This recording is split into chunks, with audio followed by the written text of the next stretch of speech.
네,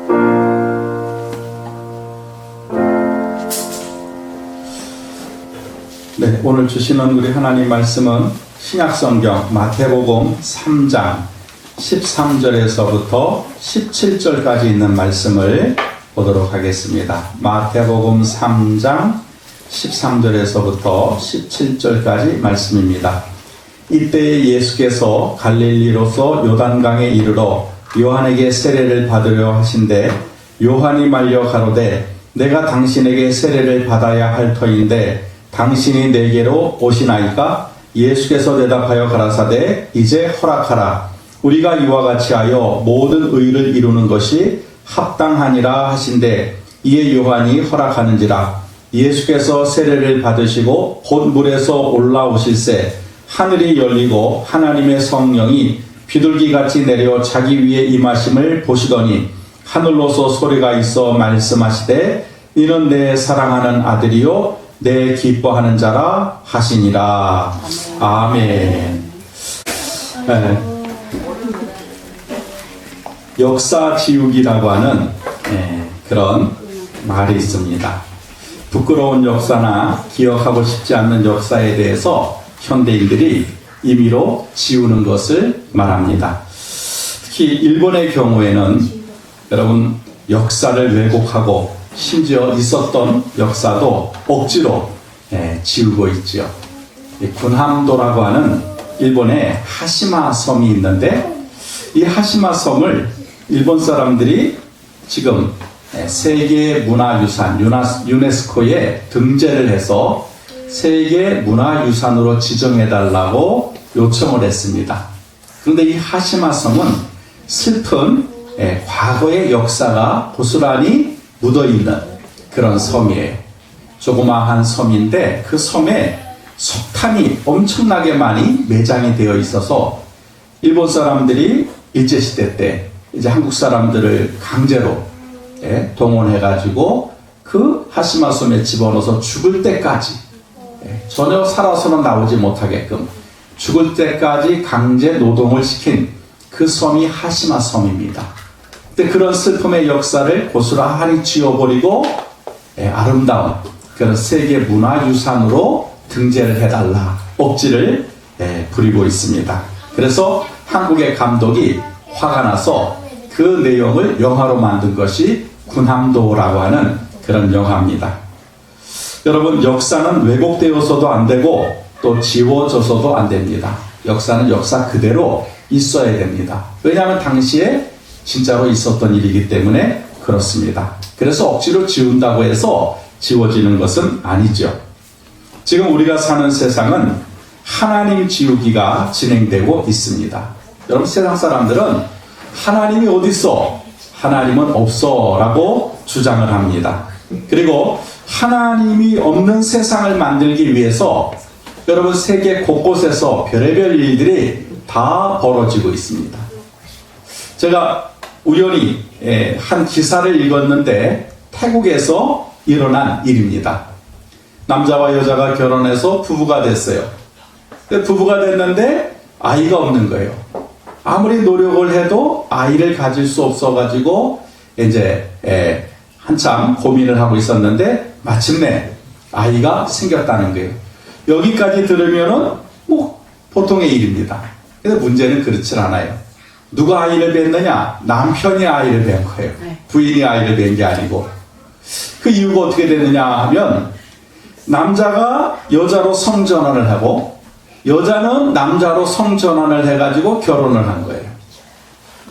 그러니까 남자는 여자로, 여자는 남자로. 그러니까 아이가 생기지 못했는데 마침내 그 남자, 그러니까 진짜 남자는 아니죠. 여자가 남자로 성전을 했는데 자궁까지는 드러내질 않은 거예요. 그래서 방법을 찾다가 인공수정으로 이제 남자, 원래는 여자의 몸이죠. 거기다 인공수정을 해가지고 임신을 해서 제왕절개로 아이를 낳았다 하는 그런 제가 소식을 들었습니다. 여러분 하나님이 사람을 만드실 때에는 남자와 여자로 만드신 이유가 있지요. 서로 사랑하라는 거예요. 그리고 가정을 이루어서 자녀를 낳고 번성할 것을 하나님은 명령하셨습니다. 그런데 이러한 창조 질서를 어기고 남자가 여자가 되고 여자는 남자가 되어서 결혼하고 또 남자가 아이를 낳는 그런 회개망측한 일들이 지금 일어나고 있다는 것입니다.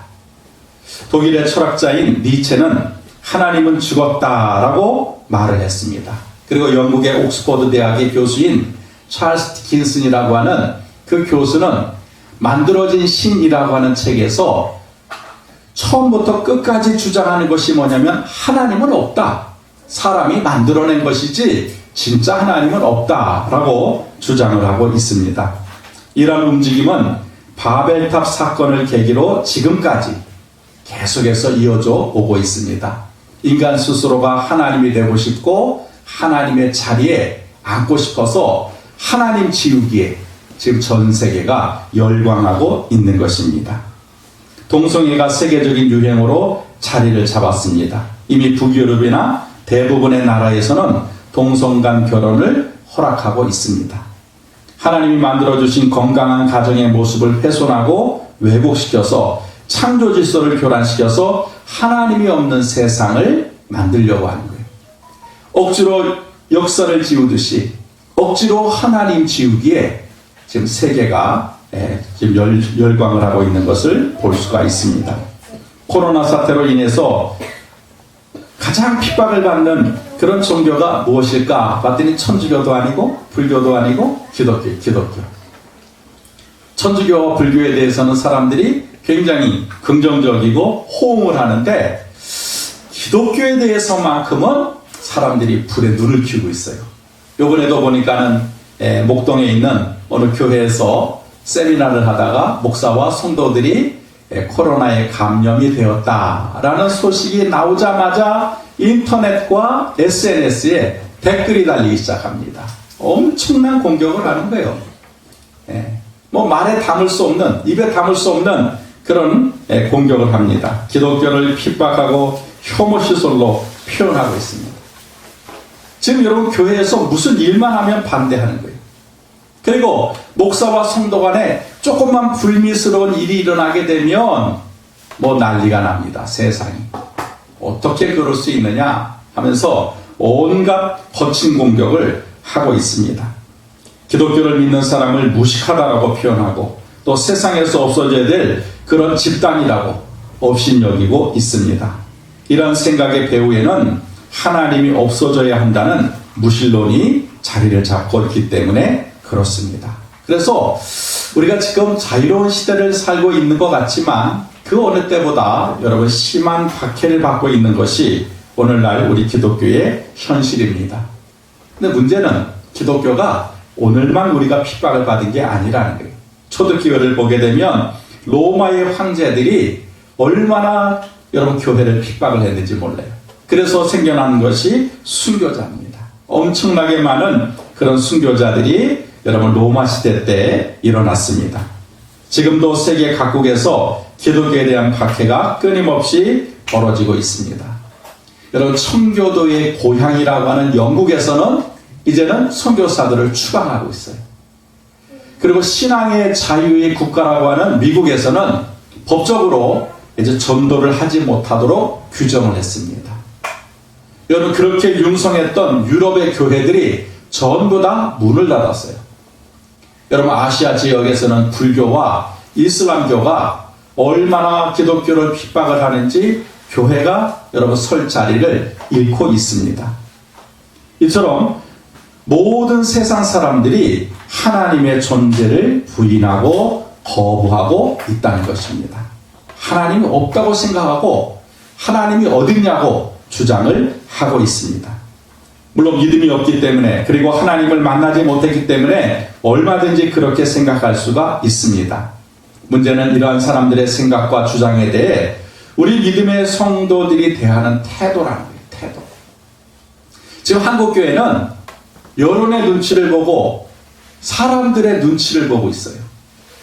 해야 할 말도 하지 못하고 해야 할 일도 못하고 있는 거예요. 그리고 우리가 본질적인 문제를 행하지 못하고 세상을 따라가고 있는 것이 오늘날 우리의 모습입니다.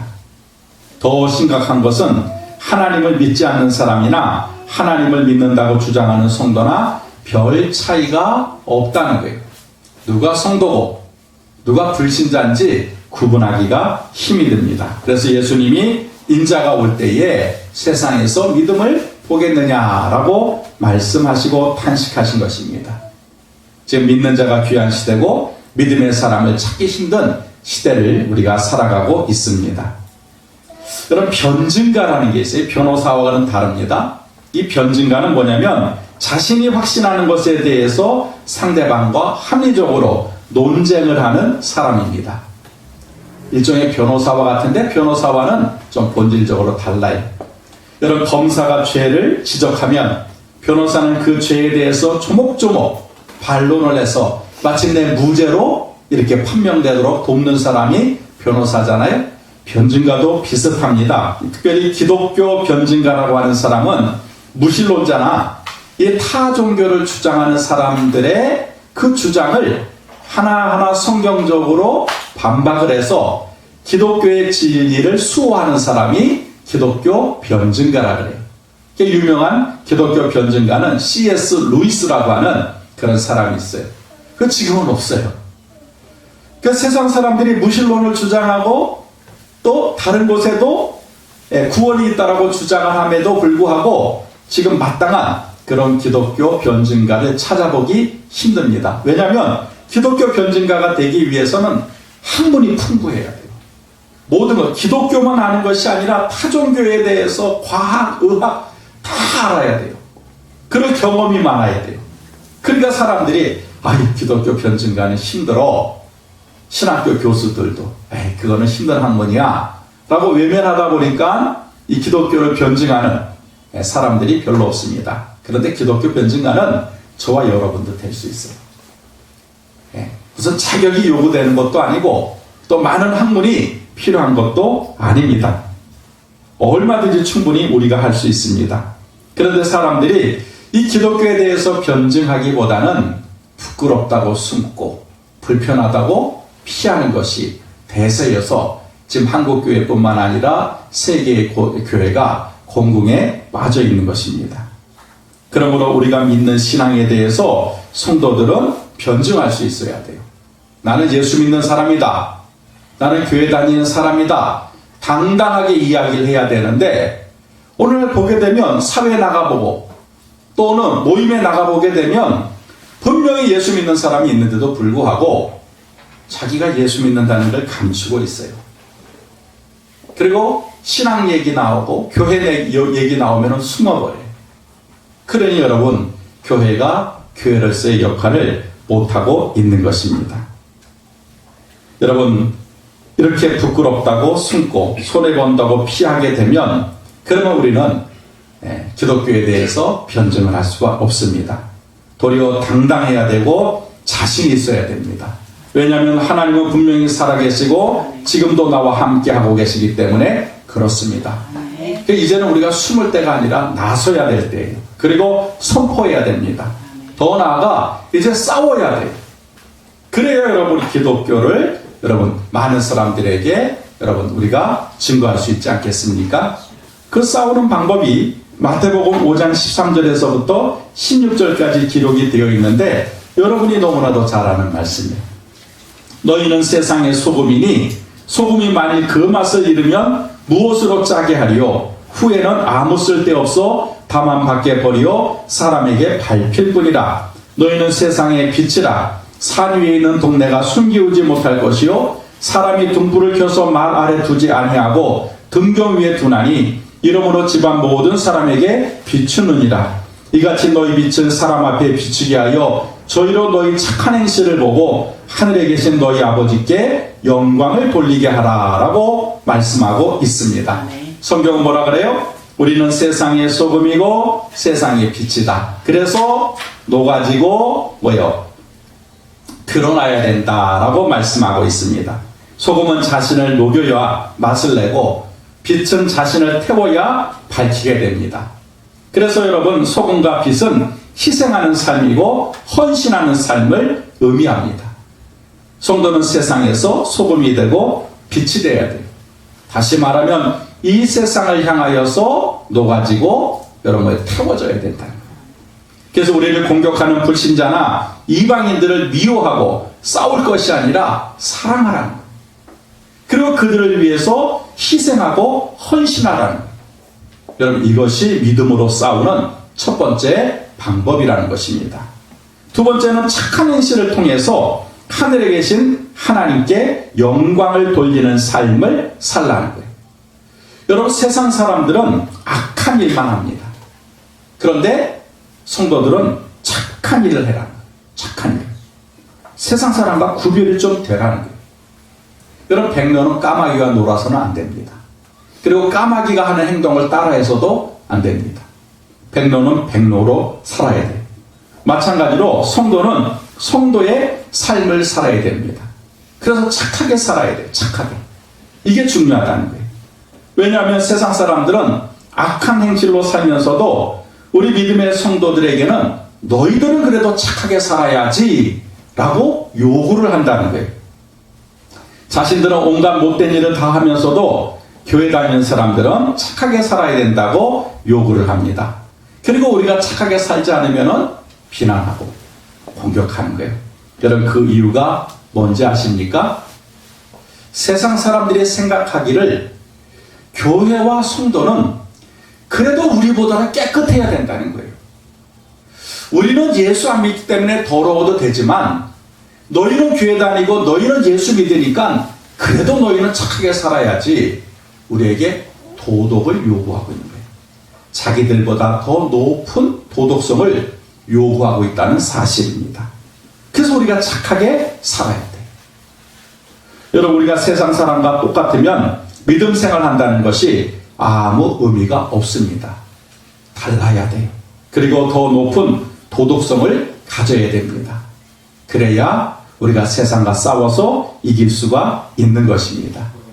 세 번째 방법은 바울이 복음을 전하는 일로 이제 붙잡혀서 베스도라고 하는 그 로마의 총독과 아그리빠 왕이라고 하는 그 지역의 왕 앞에 서게 됩니다. 이제 로마에 가서 재판을 받으면 이제 사형을 당하게 되는 그런 지경이에요. 그런데도 바울이 이 베스도와 아그리빠 왕이 부르면은 그 앞에 가서 무슨 얘기를 하냐면은 복음을 전하는 거예요. 복음을. 다른 얘기를 안 하는 거예요. 그러니까 듣다 못해서 이 베스도라고 하는 로마의 관리가 바울을 향하여서 이렇게 얘기합니다. 사도행전 26장 24절에 보니까 바울이 이같이 변명하며 베스도가 크게 소리질러 가로되 바울아 내가 미쳤도다. 너의 많은 학문이 너를 미치게 한다 하니 바울이 가로되 베스도가 가여 내가 미친 것이 아니요 참되고 정신 차린 말을 하나이다 라고 대답을 합니다. 여러분 바울은 자신이 믿는 복음에 대해서 확신이 있었어요. 그래서 베스도라고 하는 사람 앞에서 당당하게 복음을 전한 것입니다. 이 모습을 보면서 베스도가 바울에게 한 말이 뭐예요? 너 미쳤구나. 너 진짜 미쳤구나. 너 좀 정신 차려라. 이렇게 베스도가 얘기를 합니다. 여러분 이 말의 본뜻을 보면 이 바울은 복음 전하는 일에 대해서 전혀 부끄럽게 생각하지 않고 뭐예요? 거기에 집중했다. 그래서 베스도 앞에서 아그리빠 왕 앞에서 복음을 전할 수 있었던 것입니다. 그렇습니다. 여러분 우리도 미쳐야 돼요. 뭔가 미쳐야 돼요. 성공하는 사람들을 보게 되면 뭔가 미쳐 있더라고요. 예? 무슨 특허를 발명하는 사람 보니까 10년, 20년 거기에 미쳐가지고 발명하다 보니까 마침내 발명가가 되듯이. 우리도 하나님을 전하는 일에, 복음을 전하는 일에, 하나님을 증거하는 일에 미쳐야 돼요. 여러분 그래야 우리가 세상과 싸워서 이길 수 있지 않겠습니까? 덜 미치면 이게 문제가 되는 거예요. 바울처럼 완전히 복음에 미칠 때 여러분 이렇게 베스도와 아그리빠 왕에서 여러분 복음을 전할 수가 있습니다. 할머니와 청년이 싸우면 누가 이기는 줄 여러분 잘 아시죠? 할머니가 이겨요. 왜냐하면 이제 볼장 가봤기 때문에. 예. 여러분 시각장애인과 권투 선수와 싸우면 누가 이깁니까? 시각장애인이 이기죠. 왜? 눈에 뵈는 게 없으니까. 여러분 미친놈하고 정상인 사람하고 싸우면 누가 이깁니까? 미친놈이 이기지요. 정신 나갔으니까. 마찬가지예요. 우리가 예수에게 미치면 세상 사람들이 아무리 공격을 해도 우리는 이길 수가 있습니다. 왜요? 우리는 정신 나갔거든요. 예수님께. 그래서 완전히 미쳐야 돼요. 덜 미치니까 복음 전하는 게 부끄러운 거예요. 수치스러운 거예요. 사람들이 뭔가 교회에 대해서 비난을 하면 숨어버리는 거예요. 근데 바울처럼 복음에 미쳐버리게 되면 그런 것 아랑곳하질 않아요. 자기가 믿는 것에 대해서, 자기가 확신하는 것에 대해서 여러분 담대하게 그리고 자신 있게 이야기를 하게 됩니다. 여러분 우리가 미쳐야 하고 전해야 될 것이 있습니다. 그것이 오늘 우리가 읽은 본문의 말씀이에요. 그 중에서 16절과 17절 말씀을 다시 한번 보겠습니다. 예수께서 세례를 받으시고 곧 물에서 올라오실새 하늘이 열리고 하나님의 성령이 비둘기같이 내려 자기 위에 임하심을 보시더니 하늘로서 소리가 있어 말씀하시되 이는 내 사랑하는 아들이요 내 기뻐하는 자라 하시니라. 여러분 이 말씀 속에 삼위일체 하나님이 기록이 되어 있어요. 성자 예수님이 세례를 받고 물 위로 올라오실 때 성령 하나님이 비둘기와 같이 임합니다. 그리고 하늘에서 성부 하나님이 이는 내 사랑하는 아들이라 라는 목소리가 들려요. 그러니까 여기 말씀에는 성부 하나님, 성자 예수님, 성령 하나님이 기록이 되어 있습니다.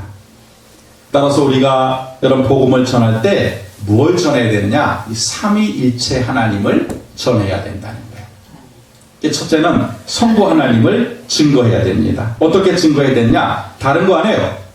하나님이 세상을 창조하셨다는 거예요. 하나님이 창조주가 되신다는 사실을 우리는 증거해야 됩니다. 이게 여러분 첫 번째. 여러분 무신론의 기초는 진화론을 주장한 찰스 다윈에서부터 시작이 됩니다. 여러분 다윈이 진화론을 주장하면서 과학자들 사이에서 무신론이 싹트기 시작을 했어요. 그리고 그때부터 하나님은 없다라고 말을 하기 시작했습니다. 여러분 지금도 창조론과 진화론은 팽팽하게 대치를 하고 있어요. 미국은 창조론을 버리고 진화론을 교과서에서 가르치고 있습니다. 근데 이 진화론이라고 하는 것은 완전히 허구의 이론에서 출발한 거예요. 미생물이 진화를 해가지고 유생물이 되고 뭐 이런 거예요. 예를 들면 진화론 주장하는 자들은 뭐냐면 원숭이가 세월이 지나고 진화가 되면 인간이 된다는 거예요. 근데 여러분 만약에 그 진화론자들의 이론이 맞다면 지금 동물원이나 또 저 들판에 있는 원숭이가 전부 다 걸어다니고 말하고 악수하고 그래야 돼요. 근데 저는 지금까지 몇천 년이 지나도 원숭이가 말을 하고 사람이 됐다라고 하는 뉴스를 본 적이 없습니다. 그러니까 잘못된 허구라는 것이죠. 여러분 세상을 창조하신 분은 하나님이십니다. 우연히 진화가 된 게 아니라는 거예요. 이 사실은 성경에 기록이 되어 있고 세상이 증명을 하고 있습니다. 그래서 하나님이 창조주라는 사실을 부인할 수 없는 진리고 부인할 수 없는 사실이라는 것입니다. 그래서 우리가 여러분 증거하는 것, 우리가 주장하는 것은 다른 게 아니라는 거예요. 하나님이 세상을 창조하셨다라고 하는 것을 우리가 증거해야 된다는 거예요. 여러분 그것이 우리가 세상과 싸우는 방법입니다. 그리고 하나님이 지금도 이 세상을 주관하고 계시고 통치하고 계신다는 사실을 전하면 됩니다. 있는 그대로를 전하면 되는 거예요. 세상 사람들이 듣든지 아니 듣든지 우리는 그저 전하기만 하는 것. 여러분 이것이 우리가 세상과 싸우는 방법이라는 것이에요. 어느 왕이 자꾸만 누가 예수를 믿으라고 하니까 화가 나는 거예요. 그래서 자기의 이제 그 지식 있는 현자들하고 또 이렇게 사제들을 모아놓고 하나님을 증명해라. 그럼 내가 믿겠다. 그런데 증명하지 못하면 내가 너희들 엄벌을 취할 것이다. 그러니 여러분 아니 지혜 있는 사람들이나 사제들이 어떻게 하나님을 증명합니까? 그래서 전부 다 모가지가 날아가게 됐어요. 그런데 어느 작은 목동아이가 그 소식을 듣고 왕궁에 들어옵니다. 그리고 왕 앞에 서서 내가 왕 앞에 하나님을 증명할 수 있습니다. 왕이 깜짝 놀라는 거예요. 네가 정말 할 수 있느냐? 그럼요. 절 따라 나오세요. 왕이 진짜 뭔가 보여주는 줄 알고 이제 그 아이를 따라서 목동을 따라서 정원으로 나오는 거예요. 근데 그 아이가 하늘에 높이 떠 있는 태양을 가르치면서 왕이시여 저 태양을 똑바로 바라보십시오. 그러면 왕이 그 속에 뭐가 보이는 줄 알고 보다 아이고 눈치요. 야 이놈아 네가 내 눈을 멀게 할 작정이냐? 어떻게 저렇게 사람이 태양을 바라볼 수 있느냐? 호통을 치니까 그 아이가 그런 말을 하더라고요. 왕이여 이 태양은 하나님이 만드신 피조물 중에 하나입니다. 당신은 하나님이 만드신 그 태양조차도 바라보지 못하면서 어떻게 태양을 만드신 하나님을 보여달라고 하실 수 있겠습니까? 그러자 그 왕이 무릎을 탁 꿇었다 그래요. 여러분, 태양도 바라보지 못하는 존재가 어떻게 태양을 창조하신 하나님이 없다고 함부로 말을 할 수가 있겠습니까? 그러므로 우리는 천지 창조하신 하나님을 마음껏 찬양하고 마음껏 증거할 수 있습니다. 그러므로 우리는 이 세상에 나가서 하나님이 천지를 창조하셨다는 창조주 하나님에 대해서 증거하는 믿음의 선한 싸움을 싸워야 될 줄 믿습니다. 두 번째는 우리의 구원자가 되시는 성자 예수님을 증거해야 됩니다. 하나님이 인류를 구원하시기 위해서 보내신 메시아는 오직 예수님 한 분이죠. 그래서 예수님만이 우리의 구원자가 되시는 거예요. 사도행전 4장 12절에 뭐라 그랬어요? 다른 이로서는 구원을 얻을 수 없나니 천하인간의 구원 얻을 만한 이름을 주신 적이 없느니라. 예수 외에는 없다는 거예요. 그러니까 제가 정말 어리석은 사람들이 뭐냐? 이단에 빠져 있는 사람들. 예? 이만희, 문성명. 예? 아니 거기에 가 있는 것 저게 그 자체가 저는 신기해요. 성경은 분명히 말씀하고 있습니다. 예수 외에는 구원자가 없다는 거예요. 그래서 누구든지 주 예수를 부르면 구원을 받습니다. 왜냐하면 예수라는 이름에 하나님의 구원이 있기 때문에 그렇습니다. 우리가 전도할 때 예수 믿으세요 라고 말을 하면 여러분 왜 역사가 일어납니까? 하나님의 약속이 있기 때문에 그래요.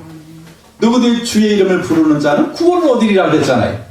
하나님의 약속이기 때문에 예수 믿으세요 라고 할 때 여러분 역사가 일어나는 것입니다. 예수님이 우리의 구원자가 되시는 분명한 이유는 십자가라는 거예요. 십자가. 여러분 예수님의 십자가가 없었다면 여러분 우리 구원은 헛된 것이죠. 근데 예수님의 십자가 사건은 역사적인 사건이에요. 유대 기록에도 기록되어 있고 로마의 기록에도 기록이 되어 있어요. 그래서 예수님이 십자가에서 달려 돌아가시고 또 사흘 만에 다시 살아나신 것이 역사적인 사건입니다. 우리의 죄와 허물의 문제를 십자가에서 해결하셨기 까닭에 여러분 예수님이 우리의 구원자가 되신다는 것입니다. 노먼 루이스라고 하는 목사님이 이제 중국 대학에 가서 유명한 중국 대학에 가서 설교를 했어요. 설교를 다 마치고 나서 질문을 받겠습니다. 중국의 똑똑한 그 젊은이 하나가 손을 번쩍 들더니 목사님 오늘 강연은 참 좋았습니다. 그런데 이미 우리 중국은 유교 사상과 불교를 믿는 사람들이 많습니다. 근데 우리가 이 공산당 체제에서 유교와 불교 외에 기독교를 믿으면 불이익을 당하는데 우리가 굳이 불이익을 당하는 것을 알면서도 예수 믿을 필요가 있습니까? 라고 질문한 거예요. 목사님이 그 말을 듣더니 맞습니다. 그런데 여러분 그래도 예수를 믿어야 됩니다. 왜냐하면 예수님은 하나님의 아들로서 위인이나 현자가 아닙니다. 그분이 유일한 구원자입니다. 그리고 예수님은 우리의 죽음의 문제를 해결할 수 있는 유일한 구원자입니다. 세 번째는 우리가 누구나 다 한번 죽게 될 텐데 그러면 심판자 앞에 서게 될 것입니다. 그 심판자가 바로 예수님이십니다. 하지만 살아서 우리가 예수님을 믿으면 심판자가 아니라 구원자 앞에 서게 됩니다. 그래서 우리는 예수를 믿어야 됩니다. 라고 대답을 했다 그래요. 여러분 예수님은 하나님의 아들이시고 유일한 구원자십니다. 그래서 우리가 예수 그리스도를 믿는 것입니다. 그리고 우리가 믿는 예수를 우리는 이제 이 세상에 증거해야 되는 것입니다. 세 번째로는 성령 하나님을 증거해야 됩니다. 여러분 성도들도 이 성령님에 대해서 많은 오해를 하게 되는데, 성령님을 하나님으로 인정하기보다는 은사나 능력으로 착각을 하지요. 그래서 성령 받으라에 관심이 있고 방언이나 병을 고치는 능력에만 관심이 있습니다. 하지만 성령님은 하나님이세요. 그리고 인격을 가지신 분이십니다. 우리가 예수를 믿고 성령을 사모하면 찾아오세요. 바람과 같이, 또 비둘기와 같이, 때로는 불과 같이 우리에게 임하십니다. 성령님이 우리에게 오셔서 하시는 일은 첫 번째가 뭐냐면, 예수님이 하나님의 아들이라고 하는 사실을 끊임없이 우리에게 가르쳐 주세요. 그래서 여러분, 내가 예수 믿는 게 아닙니다. 성령이 나로 하여금 믿어지게 만들어 주시는 거예요. 그래서 믿음은 선물이에요. 성령이 주시는 선물이 바로 믿음인 것을 보게 됩니다. 두 번째는 성령님이 오셔서 하시는 일이 뭐냐면, 우리의 믿음을 지켜주시는 거예요. 내가 변질되지 않도록, 다른 곁길로 나가지 않도록, 곁길로 나가려면 성령님이 또 바른 길로 인도하시고, 그래서 성령님은 우리가 하나님 앞에 서는 그날까지 계속해서 우리 마음속에서 우리를 내비게이션처럼 천국 가는 그 길까지 함께 하시고 지켜주시고 보호하시는 역할을 하시는 것이 성령님의 역할입니다. 그래서 우리로 하여금 끝까지 믿음으로 승리할 수 있도록 도와주시는 분이 바로 성령 하나님이십니다. 그래서 성령님이 누구십니까? 병 고치는 거예요. 능력 나타내는. 그거 잘못 알고 있어요. 여러분, 우리에게 성령님이 은사와 능력을 주시는 이유는 내 믿음을 더 확고하게 하기 위해서, 정말 하나님 나와 함께 하시는구나, 정말 하나님이 이렇게 역사하시는구나, 그거를 드러내기 위해서, 증명하기 위해서 은사와 능력을 주신 것이지 그거 하라고 주신 게 아니라는 거예요. 여러분, 그래서 우리는 이 성령 하나님을 우리는 증거해야 될 줄 믿습니다. 좋은 친구를 싸게 파는 것으로 유명한 가게가 있었는데, 평소에 어느 목사님이 이 가게에 들러서 이제 주인이 권유하는 좋은 제품을 사갔어요. 그날도 뭔가 필요한 게 있어가지고 그 가게에 가서 뭘 살까 하니까 주인이 이게 새로 나온 신상품입니다, 이거 좋습니다. 그거를 이제 사서 이제 기분 좋게 가게 문을 열고 나가는데 갑자기 마음속에 성령의 음성이 들리는 거예요. 가서 복음을 전해라. 그래서 목사님이 순종해서 다시 가게 문을 열고 들어갔더니 사장님이 왜 또 오셨어요? 목사님 이렇게 얘기합니다. 내가 지금까지 이 가게에 와서 이 물건 좋아요? 저 물건 좋아요? 사장님에게 많이 물어봤지만 내가 꼭 해야 할 말을 하지 못했습니다. 내가 오늘 그 말을 하고 싶습니다. 사장님이 궁금해서 그래요? 그럼 사무실로 들어오세요. 사무실에 둘이 앉았을 때 목사님이 가방에서 성경을 꺼내놓고 이제 거기에 대해서 영생에 대해서, 구원에 대해서 설명을 하는 거예요. 그때 갑자기 그 사장님의 눈물을 뚝뚝뚝뚝뚝 흘리는 거예요. 그 목사님 놀라서 왜 그러십니까? 목사님, 제가 이 가게에서만 40년 일을 했습니다. 여기에 오시는 목사님만 수백 명이고 제가 거래하는 교회만 500개입니다. 근데 이 40년 동안 수많은 목사님이 오고 가셨지만 어느 한 분도 저에게 예수 믿으란 말을 해본 적도 없고 영혼에 대해서 가르쳐 준 적이 없습니다. 그런데 목사님이 오늘 비로소 나에게 예수 믿으라고 말씀하시고 영생에 대해서 말씀하시니 내가 지금부터 예수 믿겠습니다 라고 대답을 했다 그래. 사랑하는 성도 여러분, 우리가 이 세상과 싸우는 방법은 혈과 육의 전쟁이 아니라는 거예요. 서로 미워하고 다투는 게 아니라는 거예요. 여러분, 소금처럼 또 빛처럼 우리를 희생하고 우리를 헌신하는 것이 여러분 세상과 싸우는 선한 방법입니다. 그리고 착한 행실을 하는 거예요. 비록 세상 사람들은 악으로 나에게 대한다 할지라도 우리는 악을 선으로 갚아야 됩니다. 높은 도덕성을 요구하고 있어요. 그리고 마지막 세 번째는 뭐예요? 증거하는 삶을 살라는 거예요. 하나님은 창조주시다. 예수가 그리스도시다. 성령이 우리와 함께 하시다는 사실을 우리가 증거할 때 이것이 세상 사람과 싸워서 이길 수 있는 선한 싸움이라고 성령은 말씀하고 있습니다. 그러므로 우리는 하나님을 증거하기 위해서 부름을 받았습니다. 그리고 기독교를 변증하기 위해서 그리스도인으로 택함을 받았습니다. 그렇다면 이제는 피하거나 숨기보다는 당당하게 세상을 향하여서 우리가 믿는 것에 대해서, 우리가 확신하는 것에 대해서 증거할 수가 있어야 됩니다. 이것이 그리스도인이라는 거예요. 로마서 1장 16절과 17절 말씀을 읽고 마치겠습니다. 내가 복음을 부끄러워 아니하노니 이 복음은 모든 믿는 자에게 구원을 주시는 하나님의 능력이 됩니다. 첫째는 유대인에게요, 또한 헬라인에게로다. 복음에는 하나님의 의가 나타나서 믿음으로 믿음에 이르게 하나니 기록된 바 오직 의인은 믿음으로 말미암아 살리라 함과 같으니라. 기도하겠습니다.